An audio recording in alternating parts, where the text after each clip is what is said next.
Beardy and the Beast, the second wall. Ba-da-ba, ba-da-ba. This is a placeholder intro song. Welcome to the Second Wall, a binge-free zone where we look at a series and discuss in small chunks, similar to water cooler conversations of old. We can be found on most podcast platforms and social media platforms, full of lists of which can be found on our website, beardyandthebeast.com. Today we'll be continuing our discussion on Carole and Tuesday. There will be light spoilers around episodes 16 through 18. With me, of course, is my co-producer, Drew. Hey. So, Hey. Drew, if I gave you the world, take it from me. From you? No, I'd probably want it cleaned first. Fair enough. Oh, this was delightful. There's a lot of unexpected things that happened in these episodes. Like just um lines that I didn't expect them to take. Yeah. I mean, 17, I'm sure we'll definitely talk about it, but it was probably one of my favorite episodes in this entire series so far. Yeah. Uh Yeah, there's a lot going on in all three of these episodes, I think, as well. To me, even like having watched the series a few times, like I could um feel them packing, starting to get more and more of the like story beats going, that it felt a little bit more dense to mm, me. Um, that's not a bad thing at all. I It, th- I think they were just refining the storytelling method, mhm. whereas you each episode had a primary focus. For instance, in my opinion, 16 was Gus's episode, but the other like peripheral characters were also experiencing development as Yeah, well as Carol and Tuesday. So they kind of like focus on one character while um, sowing the seeds for future episodes yeah, or doing smaller resolutions from past. yeah. No, exactly. So I guess let's start with Gus's episode. Um, where were your immediate thoughts on that, or? I was kind of sad for Gus because all these ladies keep losing, they're leaving him, Yeah.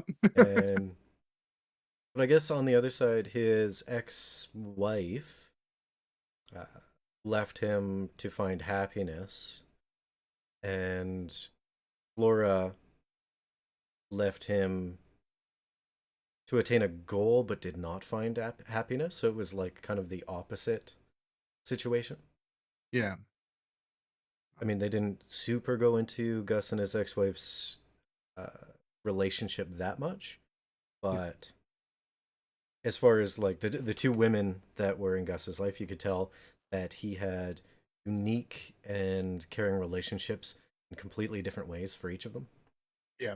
which is like they do such great storytelling and character writing in this series that they were definitely able to express it. Yeah.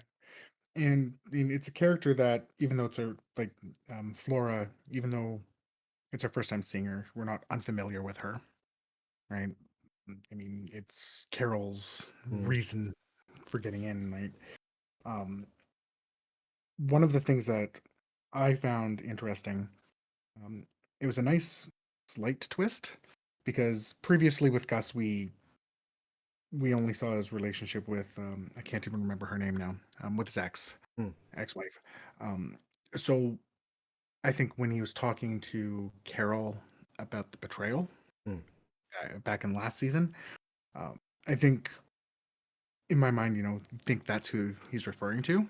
Oh yeah, in But this, hindsight. yeah, but this episode pretty much straight up says that no, this was the betrayal, Mm. right? Um, and he even has a bit of a, or Carol has a straight up says to him, is like, "We'll go kidnap her," right? Like, just that mirroring of that, I really enjoyed.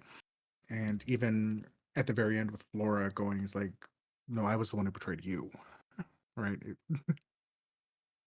Um, so, and seeing him make up for that, that perceived betrayal at the end by making sure he hunts her down and finds her.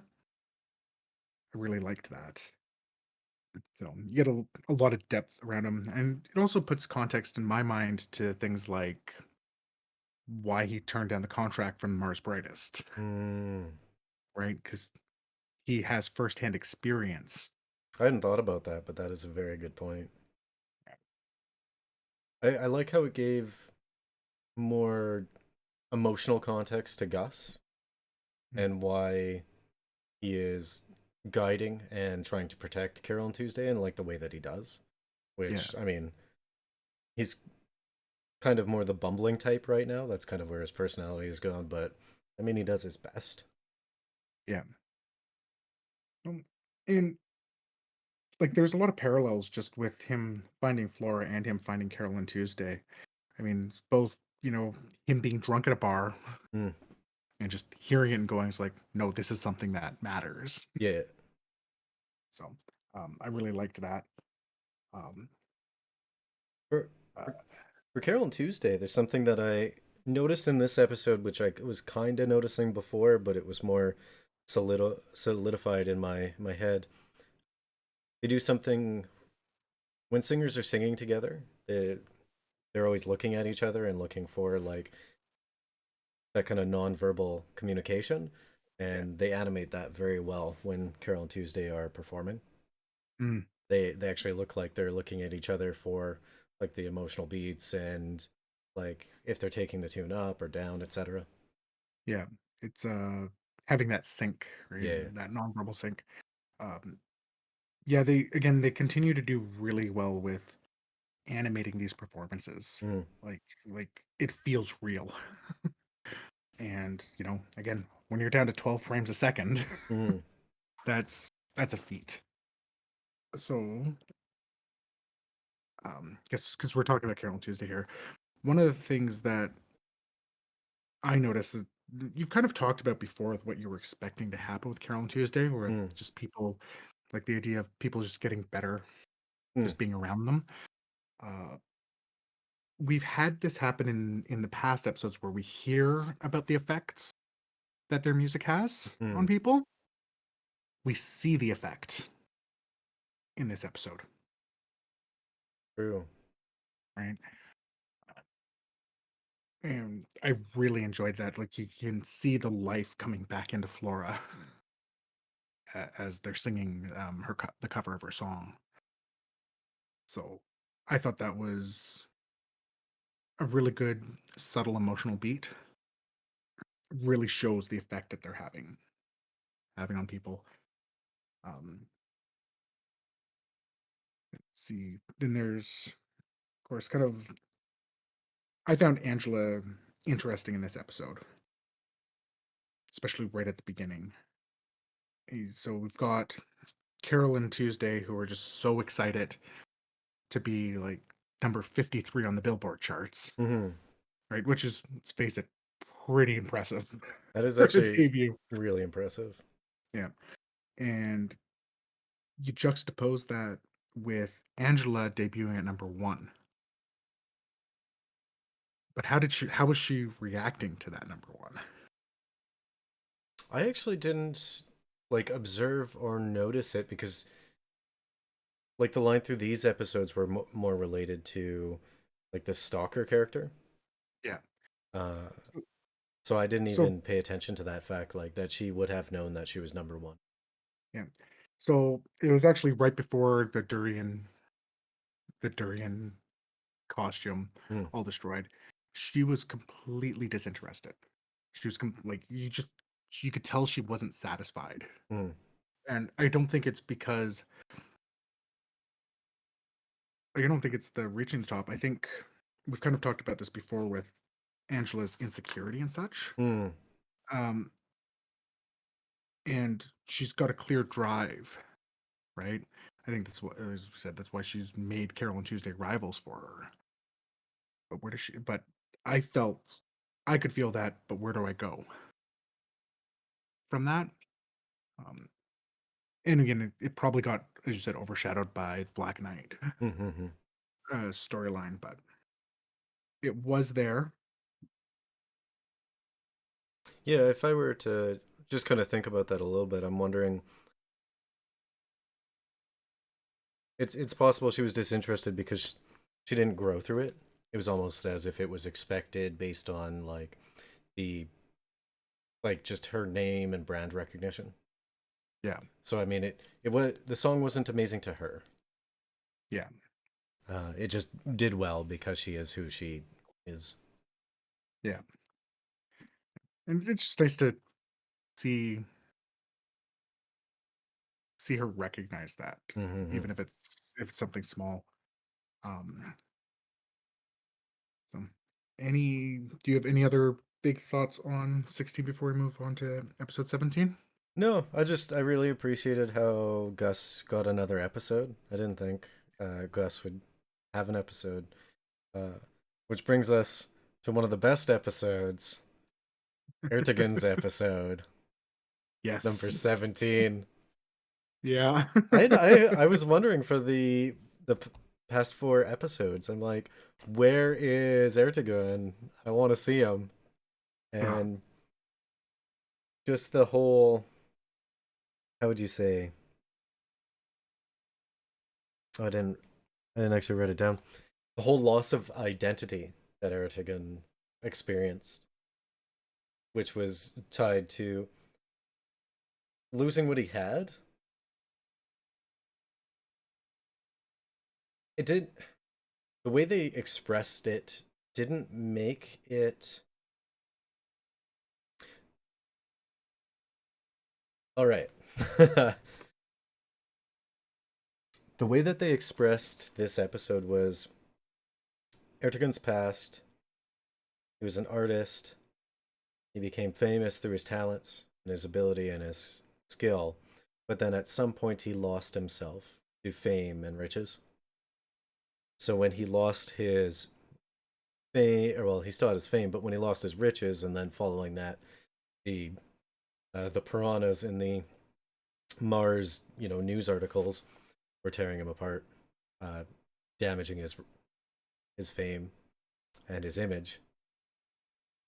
He lost all sense of identity of himself, which is interesting because in the end, they of course they allow him to find his way again, to bring that back, and just the way that they did it was so incredibly entertaining to me. Like I felt so bad for Ertegun throughout the entire episode, but I was just laughing. I was howling during the entire thing. And then the angel devil thing with the two Erteguns standing next to him was just yeah. hilarious. Like comes walking in with the keytar. It's like, what are you talking about? You're Ertegun. Like, Yeah. yes. Yeah, I mean we've kind of talked about this. I don't think we've talked about it much in relation to Erdogan himself, but just how the show overall has that there is kind of that theme of identity throughout Mm, as well, right? Because we do see that with Angela being the big one. We talk about the identity and the confidence and such around that. And I it was one thing I noted ages ago and of course couldn't talk about until this episode. Um, what's his catchphrase? oh, who am I? Yeah, right. Like, and just How, seeing that mirror. how just the change in tone Yeah, went from like, who am I to who am I? yeah. That that pure just existential change. Um, and again, just a few moments is all you need for it, and like it's impactful. Mm. And again, Carol and Tuesday's reaction to him being there, just absolutely hilarious. Just hiding behind the couch. For like barely having said more than a couple sentences to each other, they have the most entertaining relationship. Carol and Tuesday with Erdogan. They really do. The I like how they're like sitting there still cowering behind the couch, and they're like, "When's he gonna leave?"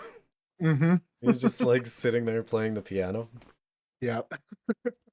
Um, Again, I think it touches back on that, you know, um, authentic versus manufactured, right? Mm. Like he didn't know how, like he's been manufactured for so long, Hmm. right? And his entire life was really like he had literally no one there to help him out except for Roddy. Which I was so stoked that Roddy came through to him, or Yeah, came through for him, yeah, during that, yeah, because I like their relationship as well. yeah. But I Well, like how it's a he opens up with a, "You can't stay here forever." yeah. But again, it's that brotherly Yeah. connection that you saw, like in the first time you saw the two of them interact, right? Hmm. So, I did. um, I, the ending to that whole storyline was hilarious. With Tao, yeah, when he's standing there and he's like, "I well then play your song. Do you have a keyboard?" No, but not interested if you can't like play it right now. And then he starts like random beatboxing. And Tao immediately goes, "Yeah, I'm in." yep. Jeez, Uh, so good.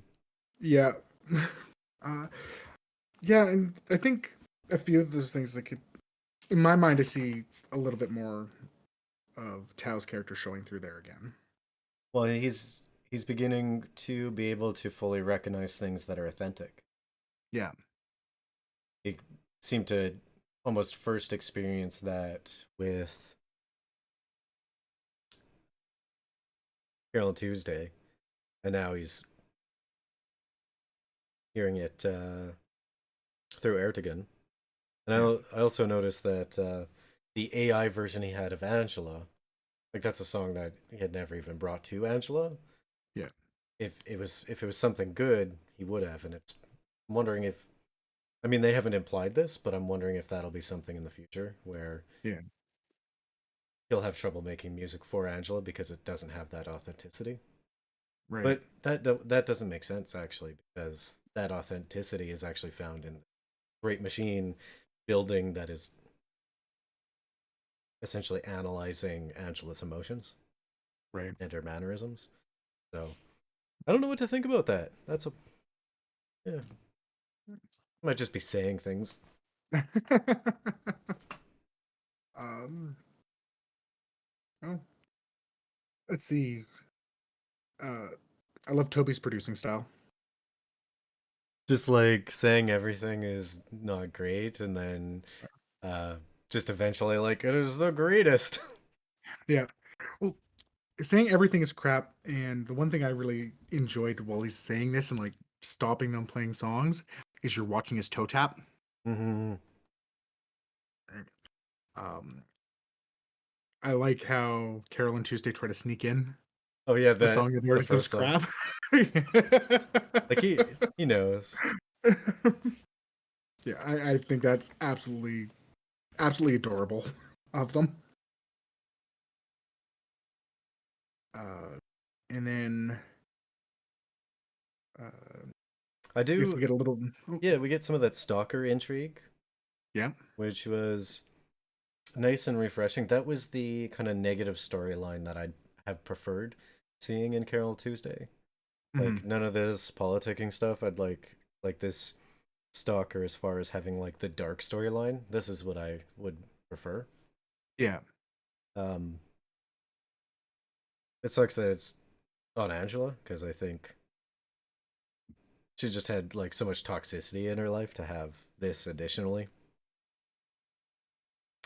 It's very true. I think I think personally it makes more sense to be on Angela, True. uh, for a couple of reasons. Um, this is more in line with her life in general, Hmm. whereas I think if it happened to Carol and Tuesday in the same way. I don't think they would even have a hope of being able to handle. So, if you want to explore that darker side, it makes more sense to be tied to Angela, um, If without any it feeling too dry. if anyone hurts, you know, Carol and Tuesday, my boy Skip's just gonna bust down that door. No, it makes sense. Like I don't like it based on like how I feel about Angela as a character.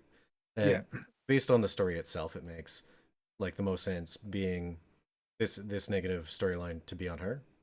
yeah, And it also frames like as a mirror to Tuesday's interactions with Sybil in season one. yeah, Like the kind of people of this nature that each of them attract and their differences.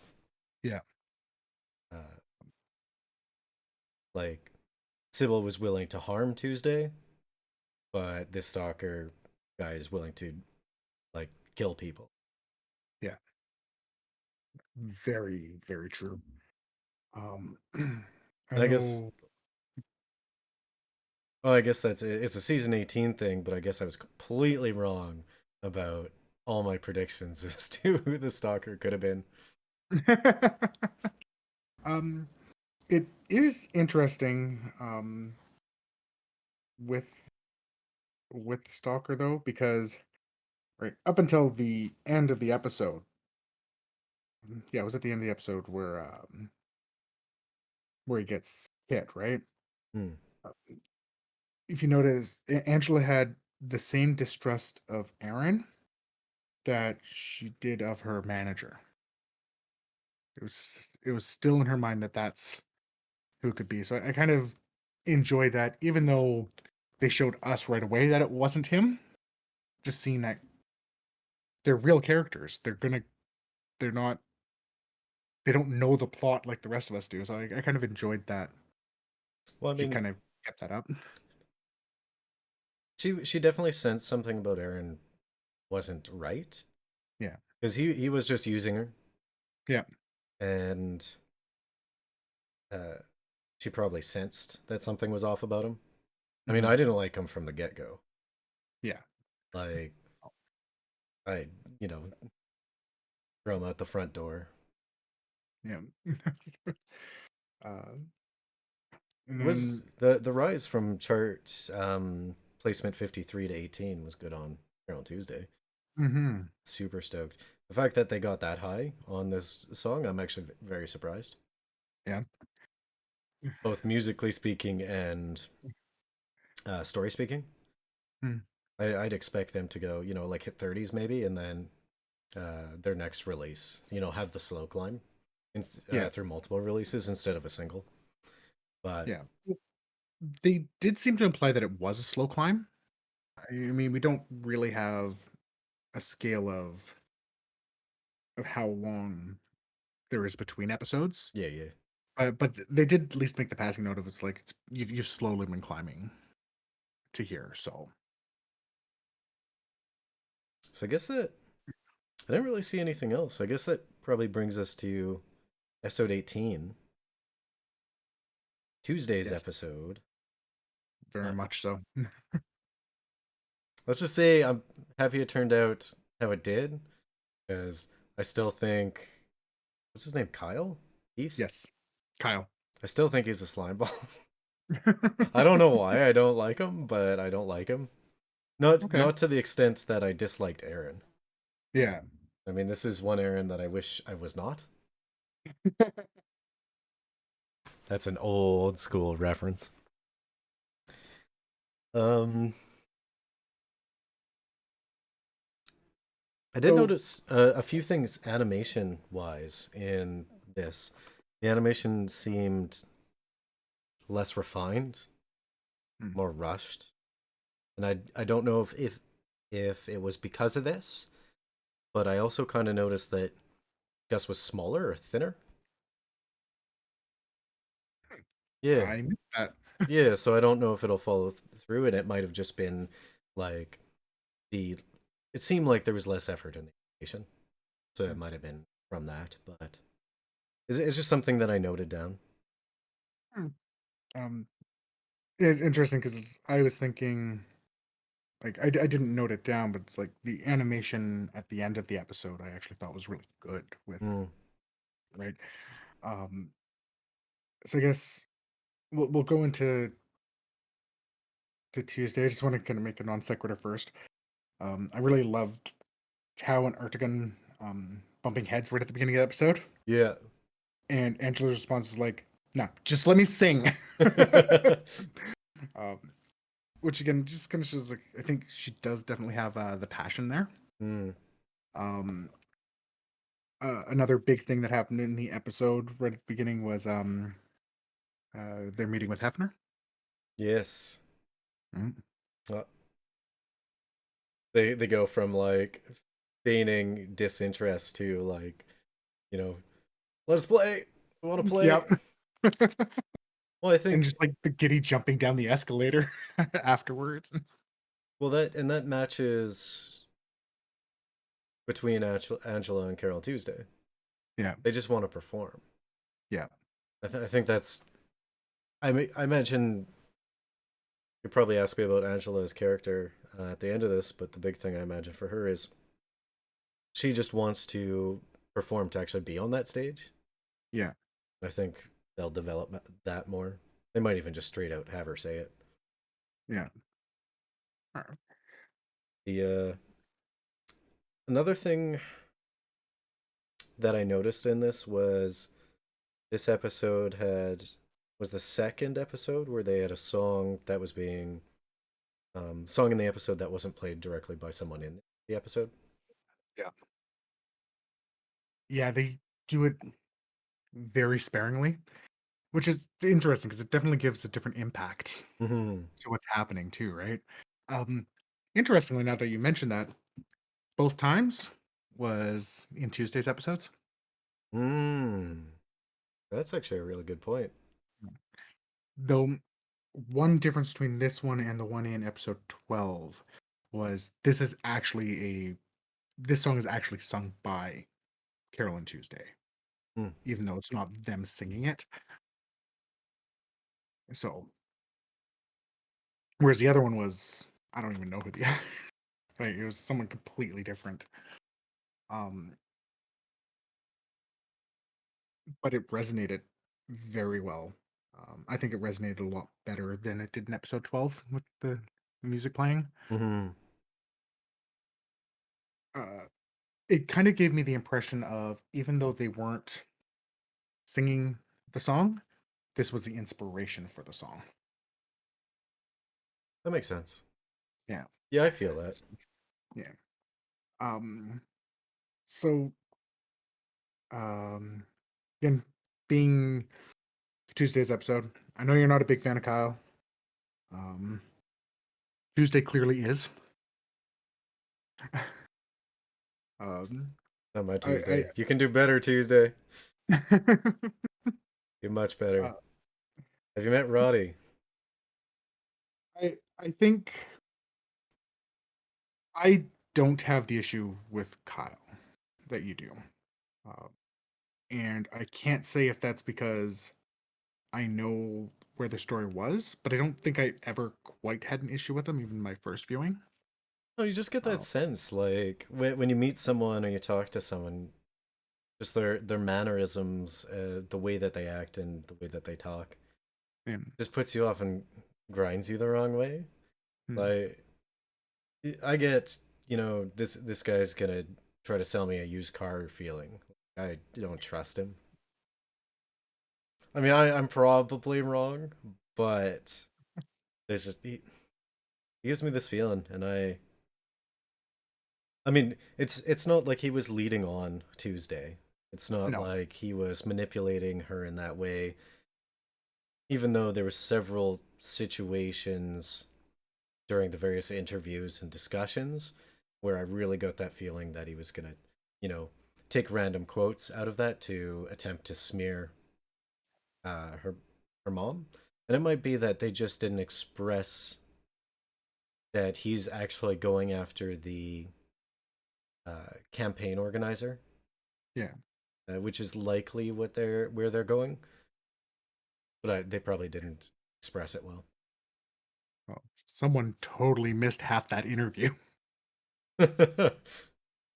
Literally shows the notebook with like Jerry's name and webs all around it, and literally says that I was going after Valerie, and then I found this instead. Hmm. Still going after Valerie. Like the I hope Valerie I hope Spencer can open up Valerie's eyes to the importance of family, and I think that might Yeah, happen. But I think it'll only really happen when she accepts. I'd be really upset if it's like if she sees Carole and Tuesday perform and it blows her away, and then all of a sudden she turns around. I hope it's not that. I hope it's like a Spencer thing. yeah. Well, there's. I mean, I really appreciate it. Just called her out on it too. Yeah, It's like, have you ever been a mother to us? As he's walking off, it's yeah. like, Bam! You haven't seen someone's career ended so harshly since Tao straight up said Aaron was a third-rate programmer and was good at sucking up.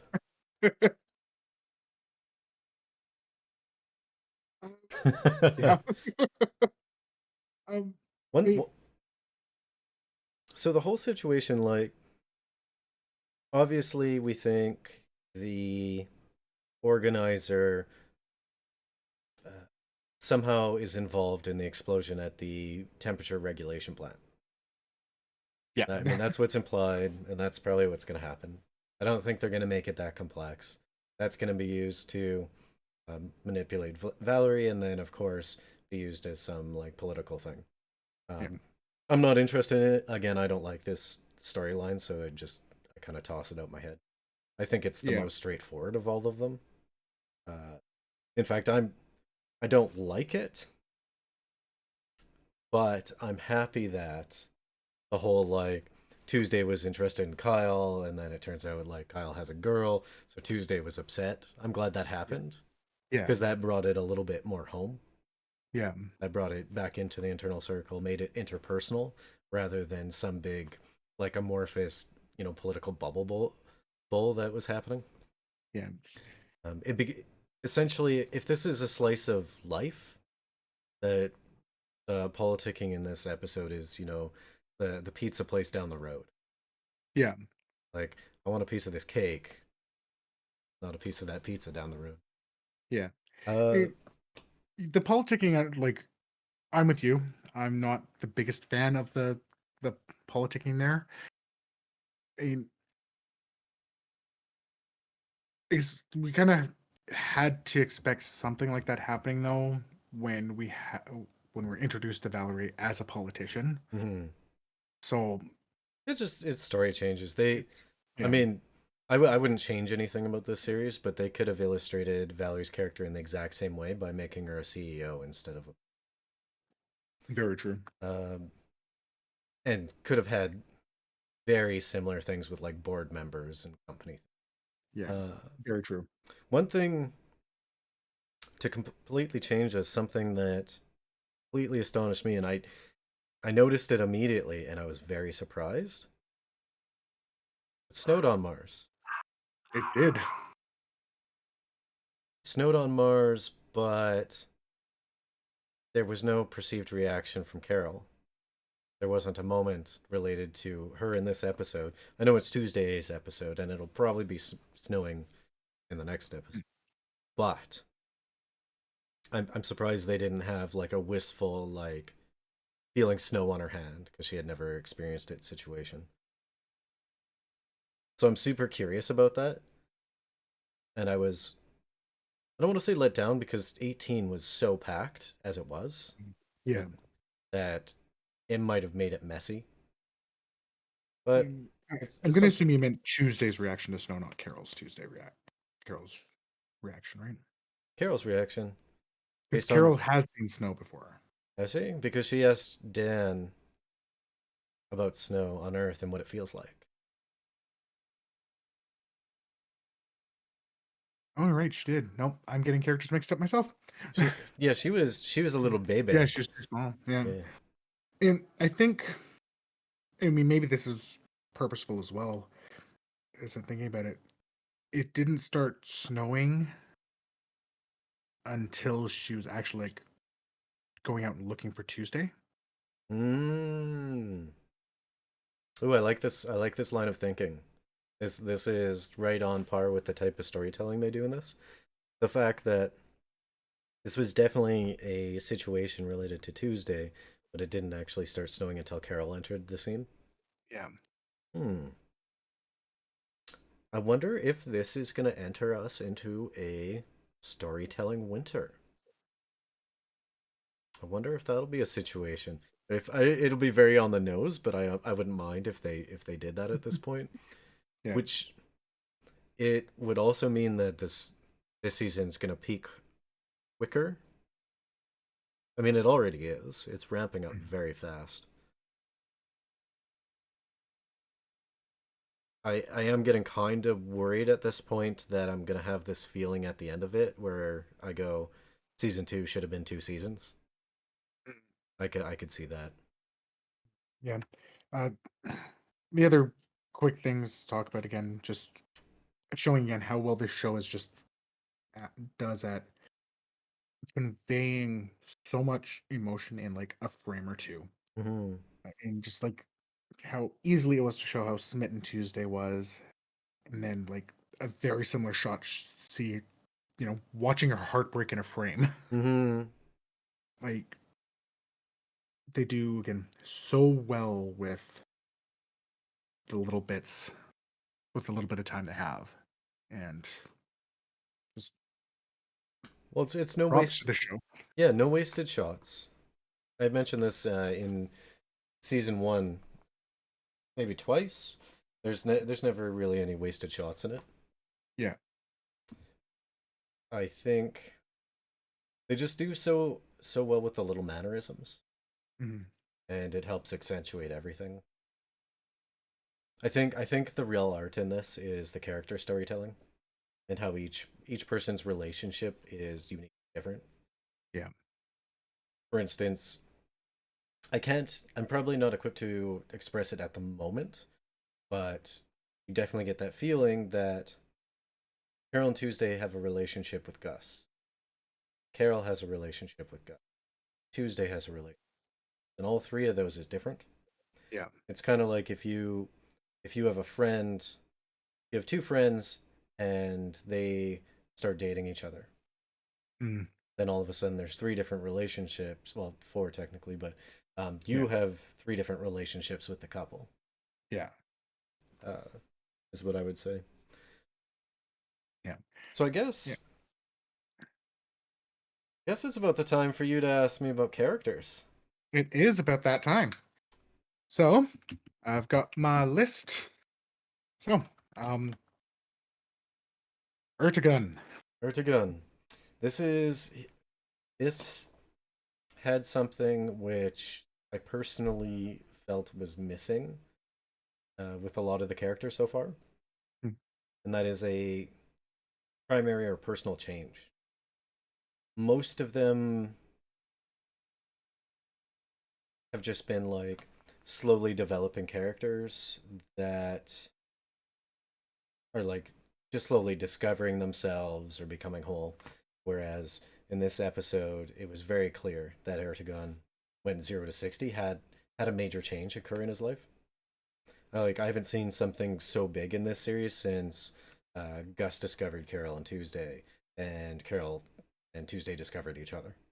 Yeah. Like he discovered his roots. Um, and you're where you think he's going then? Mm. He'll probably be less popular than he was before, Mm. but I don't actually see him doing much of anything. Yeah. Just Well, that's continue fair. as he is, working with Angela. Maybe I doubt they'll have time to squeeze it in. Maybe working with Carol and Tuesday. I doubt it. But maybe he'll actually have a conversation with them, which would be Yeah. growth in that relationship. Yeah. And of course, one of your predictions did come true with back from previous season, or to featuring Angela. Yes. Right. Well, I originally said that they wanted Ertegun to feature Carol on Tuesday. It was more Mhm. likely that. Yeah. Yeah. Um, and then okay, so Tao. No, he is the slowest grower out of all of them, but it's all. He has the least amount of screen time, too. Yeah. So it means that you see little changes almost every time he's in the scene. And it makes you curious about him. I'm still not keen on him. Like, as a character, I like him. He's written well. His archetype is fine. But, like, personally, if I were to think about him as, like, a real whole boy, I don't like him.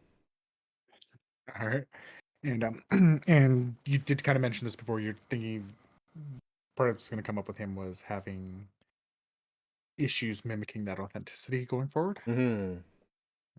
I think he'll be unsatisfied with what he's producing because it is not as authentic as it could be.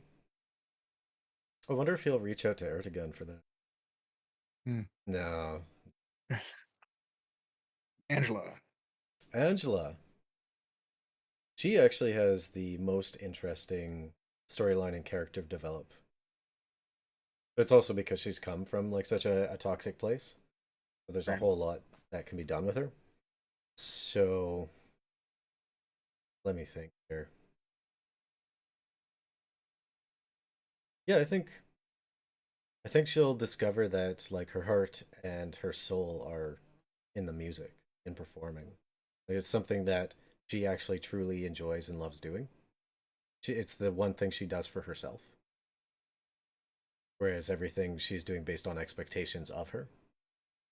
Go to that in a second. Um, all right.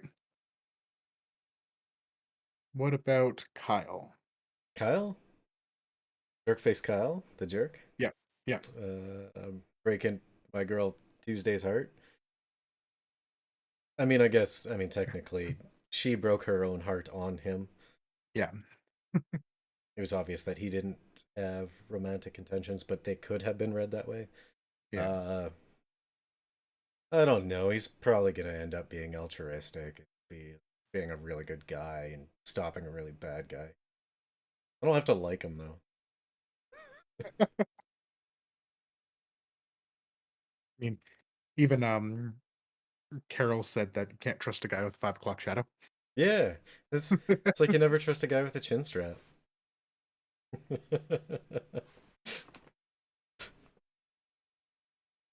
Totally not what I had written down to say there. Black Knight. Black Knight. Ooh, it is very intriguing. It's a new character. Maybe. Do I remember that kind of shaped nose? I think I might have seen this character before. Huh. Hey. Yeah, I'm gonna think about this. I might have seen this character before in season one. Uh I don't know though. I don't know where that's going. It's probably gonna get dark, and I already feel bad for Angela, but she's strong enough to get through it. And then what about Carol and Tuesday?